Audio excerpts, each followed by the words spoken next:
Fala pessoal, tudo bem com vocês? Sejam bem-vindos a mais um vídeo aqui no canal. Nesse vídeo eu vou falar a respeito do caso Gretchen Buzelli, um caso que é bastante inusitado e teve uma reviravolta no final. Antes de prosseguirmos com o vídeo, eu queria avisá-los que esse caso corre em segredo de justiça e dessa forma eu só posso mostrar a identidade da figura central dele, que é a Gretchen. As identidades das demais pessoas envolvidas nessa história não podem ser reveladas. Bom, e como vocês já sabem, se gostarem desse vídeo, deixe um like e um comentário que me ajuda muito. E se você é novo aqui, está chegando agora, se inscreve aí no canal se gostar do conteúdo. Então, sem mais delongas, bora pro vídeo. Gretchen Yarbrough Buzelli é uma mulher de 46 anos que morava com a sua família no estado da Flórida, nos Estados Unidos. Ela era casada, porém estava passando por um divórcio turbulento desde setembro de 2020, na qual ela lutava para manter a guarda definitiva da filha que tinha 5 anos e também para não perder a casa onde morava. Não foi informado o motivo do divórcio e nem como era a vida do casal antes da separação, mas o que se sabe é que depois do início do processo, Gretchen passou a se dedicar a conseguir os bens que teria direito com a separação e passou a tentar incriminar o ex-marido para que ele fosse preso.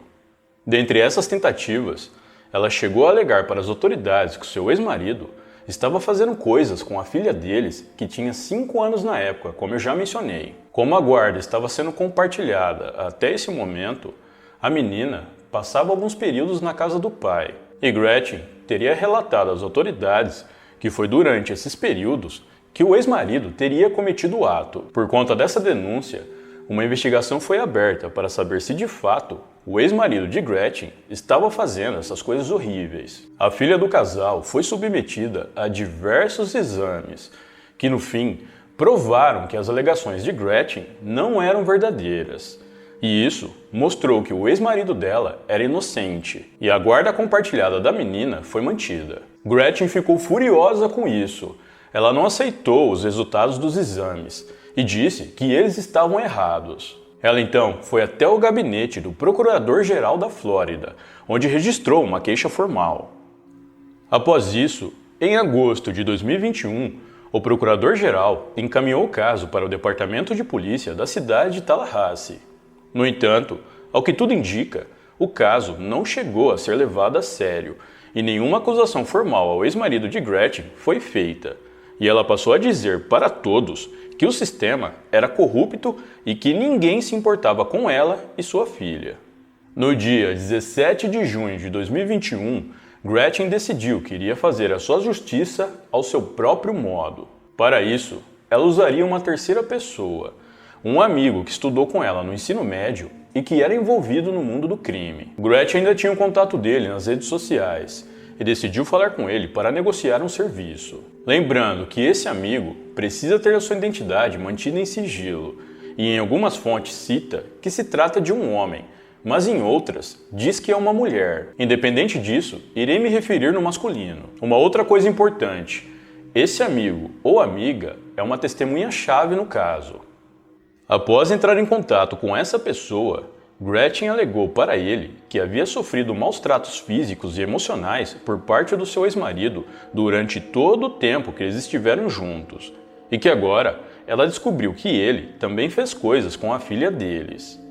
Ela disse ainda que tentou recorrer às autoridades, mas que eles eram corruptos e não deram a mínima para ela e sua filha.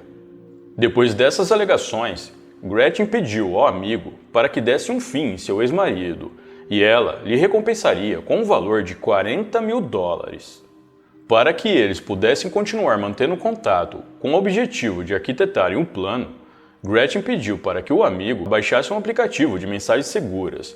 Assim, eles não deixariam rastros e caso ele fosse descoberto, não haveria registro de conversas entre eles. Quase um mês depois, no dia 9 de julho, eles baixaram esse aplicativo e novamente Gretchen se queixou o quão terrível era o seu ex-marido, o quanto ela havia sofrido nas mãos dele durante anos e que agora queria proteger sua filha de tudo isso. Ela afirmou diversas vezes que tinha certeza que queria que alguém desse fim no homem e que esse era o único jeito de salvar a filha de uma vida violenta. Ela afirmou também que não queria saber nenhum detalhe de onde e quando o crime iria ocorrer, pois ela tinha certeza que mais cedo ou mais tarde seria interrogada pela polícia, e ela era muito fraca para essas coisas, não sabendo disfarçar ou esconder.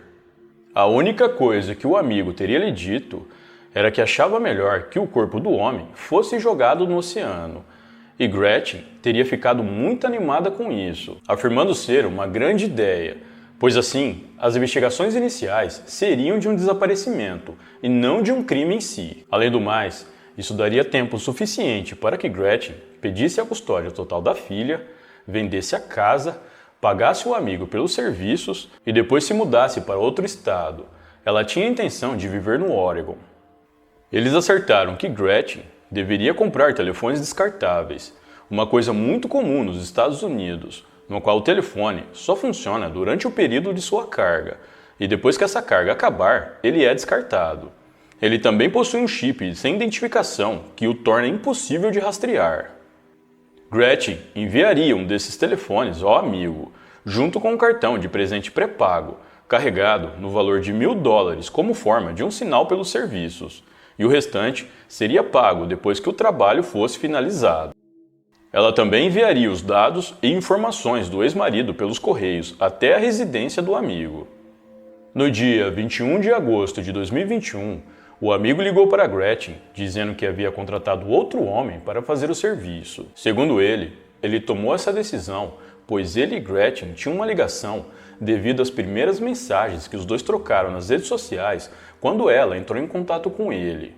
E dessa forma, a polícia poderia chegar até eles. Ele disse ainda que já havia passado todas as informações e instruções para esse homem, e que assim seria melhor, pois ele teria um álibi, já que quando o crime acontecesse, ele estaria em outro lugar. O amigo de Gretchen disse para ela que o nome do homem contratado era Paul. De início, Gretchen foi meio relutante em aceitar uma terceira pessoa em sua trama, mas a vontade de concluir o seu objetivo falou mais alto, e ela acabou concordando. No dia 26 de agosto, Paul fez o seu primeiro contato com Gretchen, no qual impôs a ela algumas condições. Paul disse que estava em liberdade condicional, mas que não teria problema em fazer o serviço.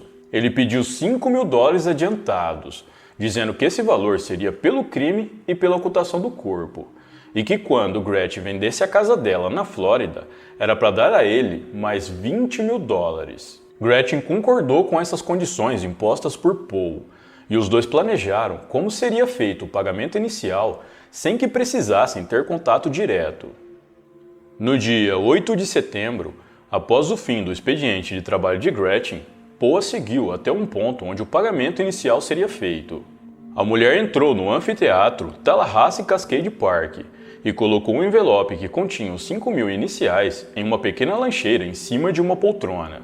Após isso, ela teria ido a um shopping próximo e descartado todas as suas roupas, inclusive as suas meias, em uma caixa de doação para a caridade. Ela fez isso para caso ela tivesse sido flagrada anteriormente por câmeras de segurança, poderia alegar que não era ela, devido a estar usando roupas diferentes da pessoa suspeita. Bom, como estou narrando esse caso para vocês já sabem que toda essa estratégia para não ser identificada não funcionou. Enquanto Gretchen trocava de roupa, Paul foi até o anfiteatro, pegou o envelope que continha o dinheiro e depois entrou em contato com ela, dizendo que estava tudo certo. No dia 16 de setembro, Paul entrou em contato com a mulher novamente, dessa vez para avisar que o serviço havia sido finalizado. Gretchen deu pulos de alegria e comemorou como nunca, pois agora em sua cabeça ela estava livre, mas a verdade é que ela não poderia estar mais errada. O que Gretchen não imaginava é que o seu amigo da época de escola entrou em contato com as autoridades no mesmo dia que ela o chamou nas redes sociais, propondo para que ele se livrasse do ex-marido dela por $40.000. Dessa forma, desde o início, o FBI estava envolvido no caso, monitorando todas as conversas. E sabe o Paul, o homem que foi contratado pelo amigo de Gretchen para fazer o serviço? Pois bem, na verdade, ele é um agente do FBI. Tudo isso foi muito bem planejado pelas autoridades. Eles gravaram todas as conversas de Gretchen, na qual ela afirmava que queria que alguém se livrasse do ex-marido dela. Gravaram a parte que ela pagou pelo serviço, deixando o envelope com dinheiro no anfiteatro, e gravaram também quando ela comemorou a finalização do seu plano macabro pelo telefone. Inclusive, poucos minutos após ela ter comemorado, depois de ter recebido a notícia de Paul de que o serviço havia sido finalizado, ela foi presa pelos agentes. Gretchen ficou muito surpresa quando recebeu a notícia de que estava sendo presa. Ela não fazia ideia de que o FBI já sabia de tudo, e então ela negou todas as acusações, se passando por vítima, dizendo que o seu ex-marido era um monstro e que ela queria privar a sua filha do sofrimento. Em 12 de agosto de 2022, se deu início ao julgamento de Gretchen Buzelli, com 48 anos na época. O julgamento durou 5 dias no total, e após diversas provas contra a mulher terem sido apresentadas no tribunal, o júri chegou ao veredito de que ela era culpada. No final, Gretchen Buzelli foi condenada a 15 anos de prisão por conspiração na intenção de cometer um crime grave, além de ter cometido outros crimes menores. Atualmente, ela se encontra em uma prisão feminina no estado da Flórida, onde passará longos anos, e quando sair, a sua filha já terá mais de 20 anos. Bom, pessoal, então é isso. Muito obrigado por me assistir até o final. Eu vou ficando por aqui. Um grande abraço e até a próxima.